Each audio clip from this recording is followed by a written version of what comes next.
As I drove me and my beautiful baby girl towards the evening of seriously creative, beautiful beings about to breathe life into their words and share their flow, a disturbing scene to the left caught our eye. Police cordons, people looking on frantic. Caution, forensic tent. Another victim lay murdered, hidden not so discreetly and yet sadly neatly out of plain sight in broad daylight. My heart sank and my throat was choked for how many more of our poor little boys gonna lose their fight and lose their life, all because they're foolishly choosing to carry knife.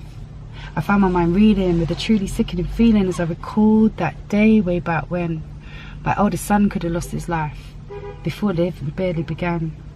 He was 13 at the time, stabbed in the back of his head, a centimetre away from nearly dead, and slashed across his arm and his shoulder, a boy not even remotely old enough to understand just how close he came to seeing stars and being prematurely sent forth to bang on the gates and wait for his halo and wings. My little king, almost stolen from this here earth to join the ever bulging tear-filled clouds that oh so sadly now darken way too many broken hearts.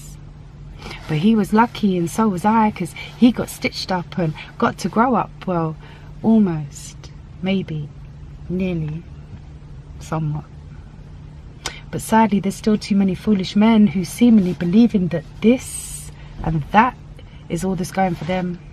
What do you know about the streets, Mum? He brashly asked, and without hesitation I begin to explain just how many friends I personally done lost, and how much pain remains, and how much sadness in my heart for lives that only ever got to start, for unwritten futures, because futile feuds caused big gaping wounds that brought them crashing down.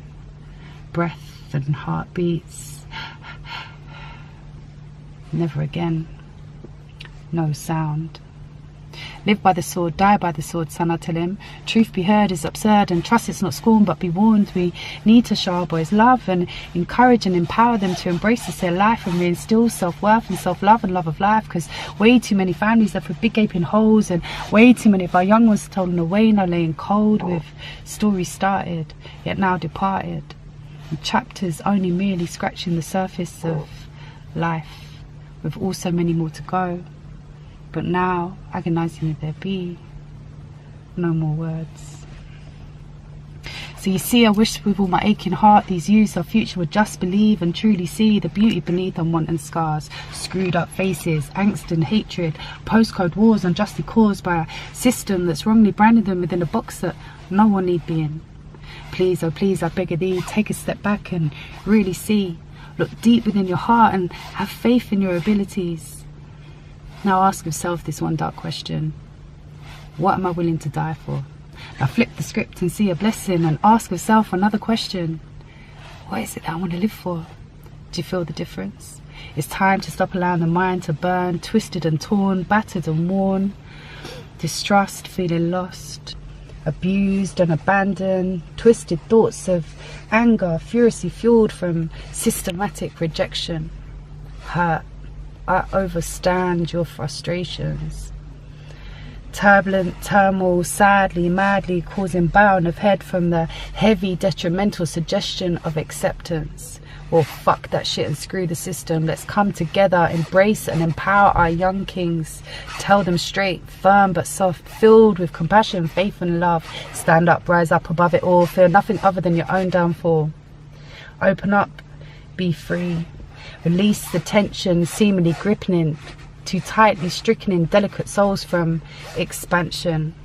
There's a cleansing, undeniable blessing in openly, honestly bearing of soul. Let out the hurt, allowing the light. Once and for all, please put down the knives. Instead, I beg, pick up a pen. Let ink be the only thing to stain skin. Bars, not scars, my friend, for our words are, without question, the mightiest of all weapons.